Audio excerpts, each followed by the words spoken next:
Hello दोस्तों, कैसे हो सभी लोग। आई होप आप सभी लोग बहुत ही बढ़िया होंगे और मजे कर रहे होंगे। आप सभी लोगों का स्वागत है हमारी एक और नई ब्रांड न्यू एजुकेशनल वीडियो में। तो आप लोगों का भाई प्रियांशु ठाकुर मैं आप लोगों के लिए ले आया हूं एक और नई तड़कती भड़कती एजुकेशनल वीडियो। तो आज का जो वीडियो का जो हमारा टॉपिक है, उससे पहले मैं आपसे कुछ बात करना चाह रहा हूं कि हमने जो है लास्ट वीडियो में जो आपको अगर कुछ भी जो हमने सर्कल्स का चैप्टर चालू कर दिया था, उस चैप्टर में अगर आपको आज तक कुछ भी डाउट है, छोटा मोटा भी, अभी तक तो बेसिक ही कराया है, तो अगर छोटा भी डाउट है उसमें तो आप लोगों को बेझिझक पूछना है। और मैं अपना इंस्टाग्राम का हैंडल नीचे दे रहा हूँ, स्क्रीन पे आपको डिस्प्ले हो रहा होगा नीचे, तो वो आप लोगों को वहां पर जाके अपना डाउट अच्छे से क्लियर करना है, ठीक है। और अगर आप लोगों को हमारे वीडियोस पसंद आ रहे हैं तो प्लीज वीडियोस को लाइक कीजिएगा। और अगर आप लोग मेरे चैनल पर नए हैं तो प्लीज प्लीज अपना एक फुर्सत लगा के सब्सक्राइब कर दीजिएगा। ये यहाँ पर आपको नीचे यहाँ कहीं ऊपर दिख रहा होगा, आपको देखो यहाँ पर ऊपर दिख रहा होगा आपको कितने लोगों ने सब्सक्राइब किया, कितने लोगों ने नहीं किया। तो वो देखने वाले तो बहुत है, लेकिन प्लीज सब्सक्राइब कर दो। सब्सक्राइब करने से मोटिवेशन बढ़ता है। प्लीज प्लीज प्लीज, ठीक है। तो बिना किसी देरी के जल्दी से शुरू करते हैं अपने आज के लेक्चर को।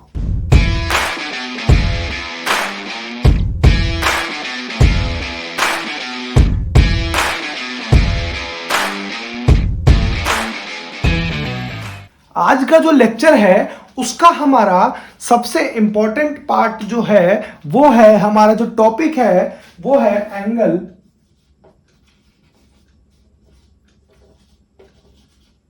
सबटेंडेड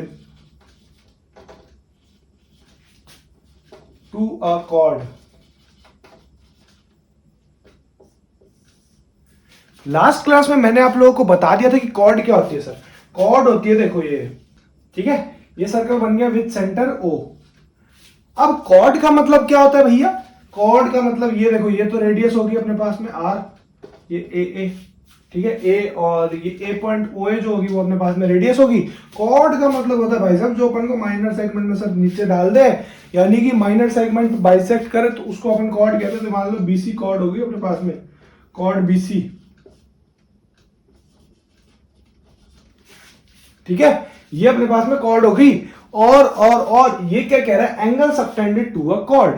इसका मतलब एंगल, एक जो एंगल जो कॉर्ड के थ्रू सबटेंड हो रहा है उसे हमें बताना है कि वो एंगल क्या है ना। चीज वो है टॉपिक का। तो बेसिकली इस टॉपिक का जो मेन मोटिव है वो मैं बताता हूं आप लोगों को क्या है। ये आप लोगों के पास में पीक्यू एक कॉर्ड है, मैंने मान लो इसको मैंने ज्वाइन कर दिया डी पर, और यहां पर मैंने एक ट्राइंगल ड्रॉ कर दिया मिड पॉइंट इसका ज्वाइन करके, है ना। एक ट्राइंगल ड्रॉ कर दिया, ठीक है, और ये भी अपने पास में मान लो। तो बेसिकली जो ये ट्राइंगल है इसको मैं क्लियर बना देता हूं, एक काम करता हूं, इस डायग्राम को मैं थोड़ा क्लियर करता हूं। अब आप लोग मेरे से पूछोगे कि सर यहां पर कौन से एंगल की बात कर रहे हैं आप। तो एंगल देखो ये वाला होगा, ये ओ सेंटर तो हो ही गया, है ना। और ये अपने पास में एक कॉर्ड हो गई, ए बी कॉर्ड मान ली मैंने। ए बी से मैंने एक पॉइंट ज्वाइन कर लिया मिड पर इसके, और एक पॉइंट ज्वाइन कर लिया मैंने यहां पर। तो ये मेरे पास में एक ट्राइंगल सा बन गया ए बी सी, ठीक है, ए सी बी एक ट्राइंगल बन गया मेरे पास में, ठीक है, इसके अकॉर्डिंग। फिर मैंने क्या किया, ये दो लाइंस को ज्वाइन कर दिया, ये ज्वाइन कर दिया, तो ये अपने पास में डी पॉइंट बन गया, और ये एक छोटा सा मैंने ट्राइंगल मिड पॉइंट से तो ज्वाइन कर ही दिया। तो ये कुछ मेरे पास में ऐसा कुछ आ गया। तो अब angle subtended to a chord का मतलब क्या हुआ sir? Angle subtended to a chord मतलब ये हो गया angle a d b. Angle जो डी है उसे अपन एंगल बोलेंगे, ये वाला जो एंगल सबटेंडेड, मतलब दो पॉइंट्स, यानी कि कॉर्ड के दो पॉइंट्स, उनको मिला के जो एंगल बन रहा है, उनको मिला के जो एंगल बन रहा है, उस एंगल को अपन बोलेंगे angle subtended to a chord, ठीक है। इस पर बेस्ड अपन को एक बहुत ही इंपॉर्टेंट थ्योरम करनी है, जो अपनी सर्कल्स की आई थिंक पहली या सर्कल्स की अपने पास में पहली थ्योरम होगी, ये वाली जो हम अब करने जा रहे हैं, है ना। चलो तो बिना किसी देरी के जल्दी से बढ़ते हैं अपने इस थ्योरम की तरफ। देखो ये अपने पास में अपनी आज की क्लास की और अपने इस चैप्टर की पहली फर्स्ट थ्योरम है। क्या कहना चाह रही है देखो, equal chords of a circle subtend equal angles at the centre. यानी कि इक्वल कॉर्ड्स यानी कि दो इक्वल कॉर्ड्स हैं, वो इक्वल एंगल सबटेंड करेंगी सर्कल के सेंटर पर। ठीक है, तो ये फैक्ट तो मुझे समझ आ गया सर, कॉर्ड का मतलब और मुझे इक्वल एंगल्स का मतलब। ठीक है, अब मुझे डायग्राम बना लेना सर। कुछ भी अगर चीज ना की बना, मैंने आपको पहले ही बोला था मैं थोड़ा बड़ा डायग्राम बनाऊं ताकि आप लोगों को समझ आए। ओ हो गया ये, और ये मैंने यहां पर दो कॉर्ड्स ले ली, ए बी,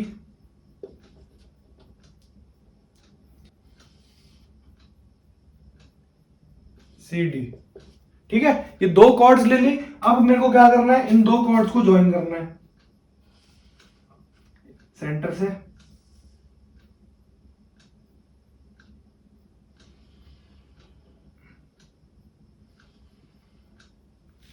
ठीक है, ये कुछ बड़ा बनेगा बट ठीक है, ये थोड़ा ऊपर जाएगा। तो बात इस एंगल की हो रही है, ये जो ओ पॉइंट का जो दो एंगल्स हैं, इन एंगल्स की बात हो रही है ना। तो मुझे यहां पर क्या दिख रहा है भाई साहब, मुझे तो पहले ये दिख रहा है सर, ये मेरे को गिवन क्या है कि ए बी जो है एंड सी डी जो है आर कॉर्ड्स। ठीक है, ये चीज मुझे पहली चीज तो गिवन हो गई सर। अब बात करते हैं अपन को प्रूफ क्या करना है भाई साहब, अपन को टू प्रूव करना है, अपन को टू प्रूव करना है angle a o b equal to angle c o D.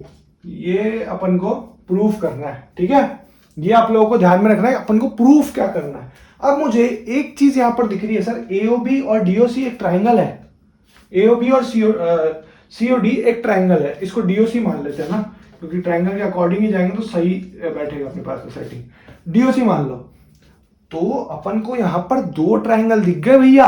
अगर मुझे दो ट्राइंगल दिख गए तो मैं सर इसको कॉन्ग्रेंट प्रूफ कर सकता हूं। आपने तो सर मुझे कॉन्ग्रेंट की चीज बता रखी है, तो मेरे समझ गया, कॉन्ग्रेंट का तो कोई दिक्कत ही नहीं है। तो सर मुझे ये एक चीज तो दिख गई यहाँ पे, पहली चीज ही कि जो OA होगा ना वो OD से इक्वल होगा। क्यों सर, क्योंकि रेडियाई ऑफ सेम सर्कल होता है, रेडियाई ऑफ सेम सर्कल। क्यों सर, क्योंकि ये दोनों तो रेडियस है ना अंत में, ये दोनों अंत में रेडियस है, तो इसका मतलब इन दोनों का जो लेंथ होगा वो दोनों इक्वल होगा। ठीक है, ये आप बात समझ गए आसानी से। ठीक है सर, रेडियाई होता है प्लूरल वर्ड, रेडियस जो होता है वो सिंगुलर वर्ड होता है, रेडियाई जो होता है वो प्लूरल वर्ड होता है। तो रेडियस का जो प्लूरल वर्ड हो, प्लूरल अरे कहना क्या चाहते हो? रेडियस का जो प्लूरल वर्ड होगा वो अपने पास में रेडियाई होता है। ठीक है, ठीक है, पहला तो मुझे हिंट बता दिया, अब दूसरा आप लोग बताओ, आप लोग भी सोचो हिंट क्या है। सर जी दूसरा हिंट तो आपने बताया, हम आपको बताएंगे, तो इसका मतलब सर दूसरा हिंट तो मुझे यहाँ क्लियर दिख रहा है कि सर ये OB और OC भी जो है वो भी सर अपने पास में इक्वल होंगे। Why? Because of radii of same circle.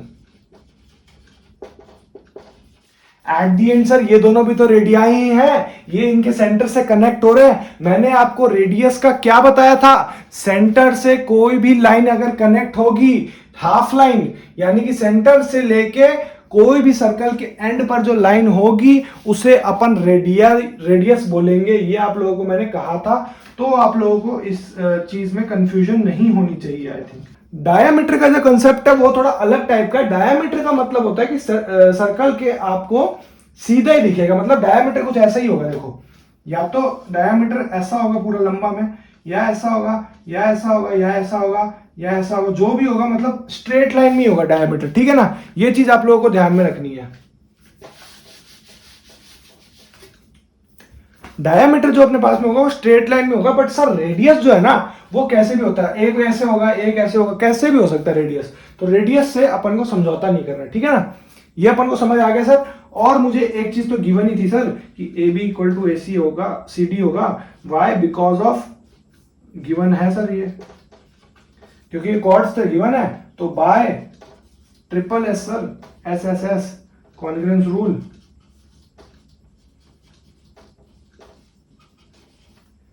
Triangle जो सर हो गया अपने पास में AOB, वो इस कॉन्ग्रुएंट टू प्रूव हो गया ट्राइंगल DOC से।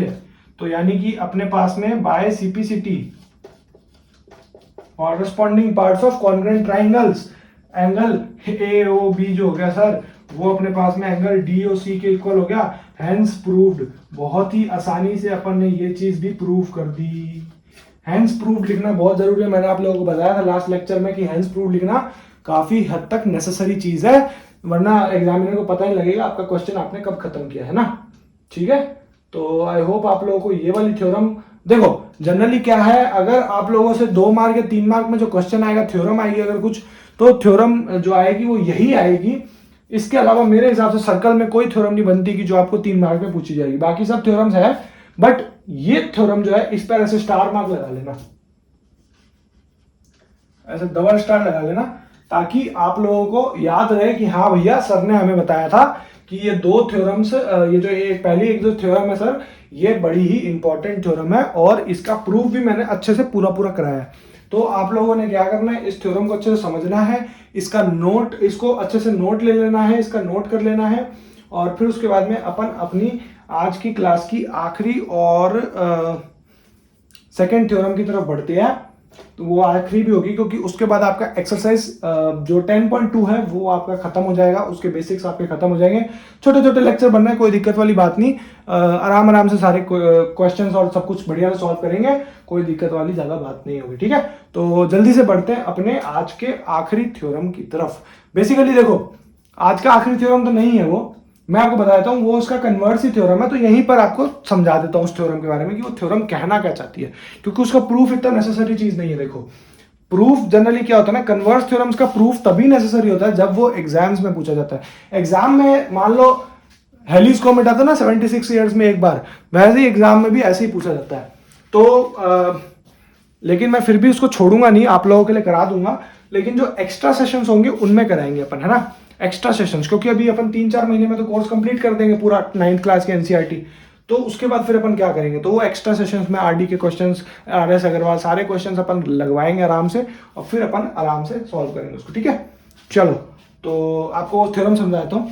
सी जो सेकेंड थ्योरम है, जो इसका कन्वर्स है, वो क्या कह रहा है, इसमें कह रहा है equal chords of equal chords given statement में। ठीक है ना, तो इसमें क्या है, इसमें दिया हुआ है कि क्या जो सर्कल है, जो कॉर्ड्स हैं उसका एंगल सबटेंड कर रहे हैं सेंटर पर, वो इक्वल है, तो बताओ, तो प्रूफ करो कि कॉर्ड्स इसके इक्वल है भाई साहब। तो अपन क्या करेंगे, अपन को ये चीज गिवन है, ये एंगल है ना, ये एंगल अपन को गिवन है, तो अगर अपन को ये एंगल गिवन है और अपने को ये दोनों पार्ट गिवन है, ये हटा दिया, तो ऐसे भाई साहब अपन ये प्रूफ कर सकते हैं कि अपने पास में सीपीसीटी के थ्रू ये दोनों जो हो जाए साइड वो इक्वल हो जाए। बहुत ही सिंपल है क्वेश्चन, कुछ नहीं है।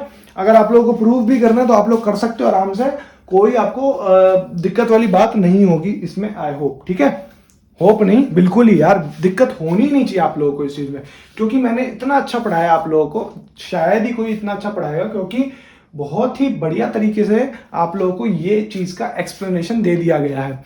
और अब आप लोगों की बारी बनती है कि आप लोग अब जो है आप लोग एक्सरसाइज जो है होमवर्क में एक्सरसाइज अपने पास में है 8.1 और 8.2। अगर जिसने 8.1 नहीं करी है वो 8.2 के साथ 8.1 करेगा, और जिसने कर लिया तो उसके लिए बहुत ही बढ़िया चीज है। देखो अगर आप लोग होमवर्क नहीं करते हो तो आप लोगों के ऊपर काम पाइल्ड अप होता जाएगा, क्योंकि एट दी एंड आपको करना तो पड़ेगा ही।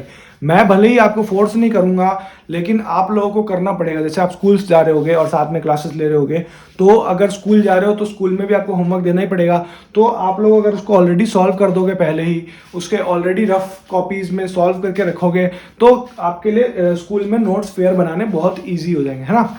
पता लगे तुम कॉपी में स्कूल के नोट फेयर करने हैं तो उसमें तुम वो गंद खिंडा रहे हो वहां बैठ के, ठीक है, तो वो नहीं करना है ना। तो आई होप आप लोगों को ये वाला लेक्चर बहुत ही बढ़िया तरीके से समझ आ गया होगा। छोटा sweet, short and sweet and simple lecture था, तो